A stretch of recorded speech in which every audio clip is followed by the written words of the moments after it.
Hoje nós vamos falar sobre objeto direto e objeto indireto. É uma dúvida que muitas pessoas têm, mas eu vou mostrar aqui de uma forma simples para você identificar, tá, a oração, se tem preposição, se não tem. Então vamos lá. Tem dois exemplos aqui, né? Ela pensa em casamento, não tem o tempo marcado. Primeira coisa que você vai fazer é a análise sintática, né? Você vai analisar a função de cada termo na oração. Nesse caso aqui, a gente vai começar com o sujeito, ela, né? Quem pensa em casamento? Ela. Então, pensa é o verbo e ela vai ser o sujeito, certo? Essa parte aqui é o complemento do verbo. Ela pensa. Pensa em quê? Pensa em quem?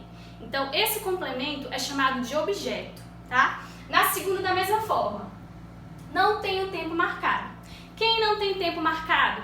Eu. Nesse caso aí, o sujeito é oculto, né? Eu. E aqui nós temos o verbo, né? O verbo eu vou circular aqui igual o primeiro para vocês saberem. Então, tempo marcado, esse aqui é um advérbio de negação, né? Adjunto adverbial.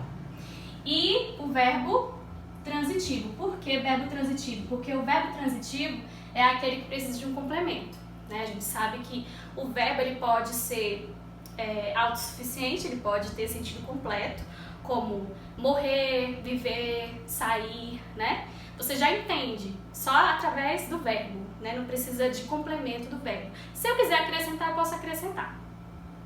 Mas vamos lá. Esse verbo é transitivo porque ele precisa de um complemento, certo?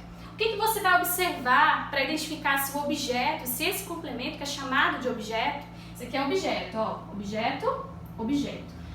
Como que a gente vai identificar se é indireto ou direto, tá?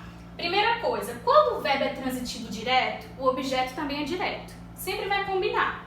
Indireto, indireto, direto, direto, tá? Então nós vamos observar se há preposição ou não.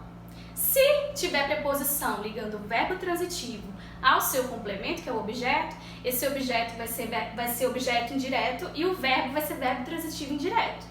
Se não houver nada ligando, né, nenhuma preposição ligando o verbo ao seu complemento, vai ser direto, tá? Imagina como se fosse uma ponte. Aqui está o verbo e aqui está o complemento, que é o objeto. Então, quando há essa ponte, é a preposição, né, nós vamos chamar de indireto, tanto o verbo como o objeto. Mas se não tiver essa ponte aqui, nós vamos ter objeto direto e verbo transitivo direto. Então aqui, qual é a preposição? Em. Em é a preposição. Nesse caso aqui, tem preposição, tem a ponte, então vai ser indireto. Esse verbo vai ser verbo transitivo indireto e esse objeto vai ser objeto indireto. Agora, no caso de baixo, tem alguma coisa ligando aqui o verbo ao seu complemento? Não. Então vai ser verbo transitivo direto e objeto direto.